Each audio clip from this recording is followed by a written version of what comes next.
नमस्कार दोस्तों, रोचक टेल्स पर आप सभी का स्वागत है।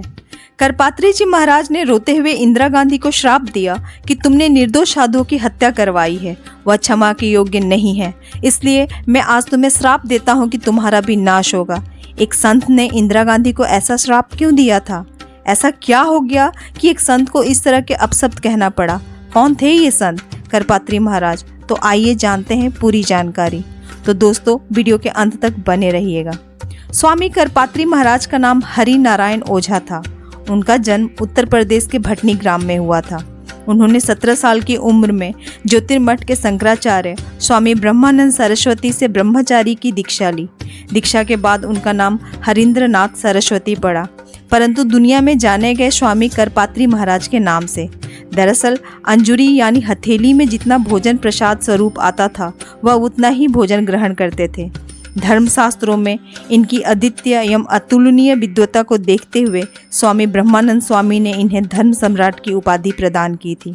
संत महाराज की स्मरण शक्ति इतनी तीव्र थी कि एक बार कोई चीज़ पढ़ लेने के बाद बरसों बाद भी बता देते थे। वो एक स्वतंत्रता संग्राम सेनानी थे। देश स्वतंत्र होने पर 1948 में अखिल भारतीय राम राज्य परिषद दल बनाया। 1965 में भारत के लाखों संतों ने गौ हत्या बंदी और गौ रक्षा पर कानून बनाने के लिए एक बहुत बड़ा आंदोलन चलाया था, जिसमें संविधान में संशोधन करके देश में गौ वंश की हत्या पर पाबंदी लगाने की मांग की गई थी। तो संतों ने अपने इसी मांग को लेकर 7 नवंबर 1966 को संसद भवन के सामने धरना दिया था। हिंदू पंचांग के अनुसार उस दिन कार्तिक शुक्ल पक्ष की अष्टमी तिथि थी, जिसे गोपाष्टमी भी कहा जाता है। मान्यता के अनुसार इस दिन गायों की पूजा की जाती है। सभी संतों ने दिल्ली में एक बहुत बड़ी रैली निकाली।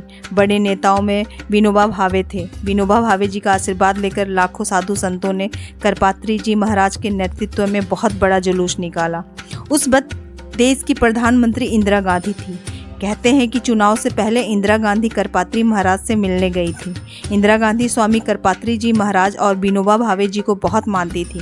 इंदिरा गांधी ने करपात्री जी से आशीर्वाद लेने के बाद वादा किया था कि चुनाव जीतने के बाद गाय के सारे कत्ल खाने बंद करवा देंगी, जो अंग्रेजों के समय से चल रहे थे। इंदिरा गांधी चुनाव जीत गई।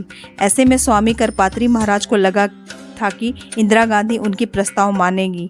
उन्होंने इंदिरा गांधी को याद भी दिलाया कि आपने वादा किया था कि संसद में गौ हत्या पर आप कानून लाएंगी, लेकिन कई दिनों तक इंदिरा गांधी उनकी इस बात को टालती रही। ऐसे में मजबूर होकर करपात्री जी को आंदोलन का रास्ता अपनाना पड़ा था। गौ रक्षा महाअभियान समिति के संचालक करपात्री जी महाराज ने चांदनी चौक स्थित आर्य समाज मंदिर से अपना सत्याग्रह आरंभ किया। धरने में सभी भारतीय धार्मिक समुदायों ने इसमें बढ़ चढ़कर भाग लिया था। संसद गेट से लेकर चांदनी चौक तक लाखों लोगों की भीड़ जुटी थी। इसमें 10,000 से 20,000 तक तो केवल महिलाएं ही शामिल थीं।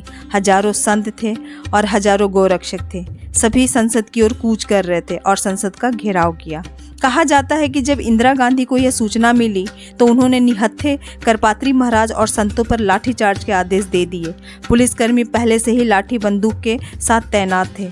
पुलिस ने लाठी और आंसू गैस चलाना शुरू कर दिया।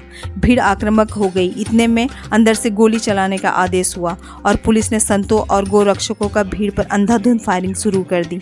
संसद के सामने की पूरी सड़क खून से लाल हो गई। लोग मर रहे थे, एक दूसरे के शरीर पर गिर रहे थे और पुलिस की गोलाबारी जारी थी।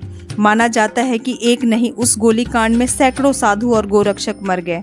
दिल्ली में कर्फ्यू लगा दिया गया। संचार माध्यमों को सेंसर कर दिया गया और हजारों संतों को गिरफ्तार कर तिहाड़ जेल में डाल दिया गया था। इस हत्याकांड से क्षुब्ध होकर तत्कालीन गृह मंत्री गुलजारी लाल नंदा ने अपना त्यागपत्र दे दिया और इस कांड के लिए खुद को जिम्मेदार बताया। देश के इतने बड़े घटनाक्रम को किसी भी राष्ट्रीय अखबार ने छापने की हिम्मत नहीं दिखाई। यह खबर सिर्फ मासिक पत्रिका आर्यव्रत और केसरी में ही छपी थी। इस घटना के बाद स्वामी करपात्री जी के शिष्य बताते हैं कि करपात्री जी ने इंदिरा गांधी को श्राप दे दिया कि जिस तरह से इंदिरा गांधी ने संतों और गोरक्षकों पर अंधाधुंध गोलीबारी करवाकर उन्हें मारा है, उनका भी हश्र यही होगा।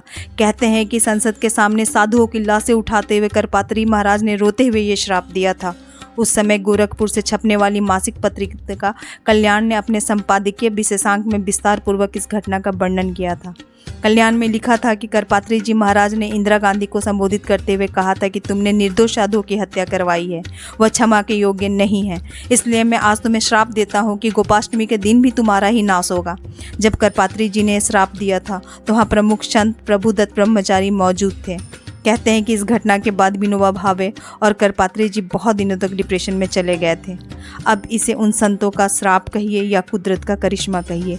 31 अक्टूबर 1984 की सुबह इंदिरा गांधी के ही 2 सिख सुरक्षा कर्मियों बेवंत सिंह और सतवंत सिंह ने ताबड़तोड़ गोलियां चलाकर उनकी हत्या कर दी और उस दिन इत्तेफाक से गोपाष्टमी भी था।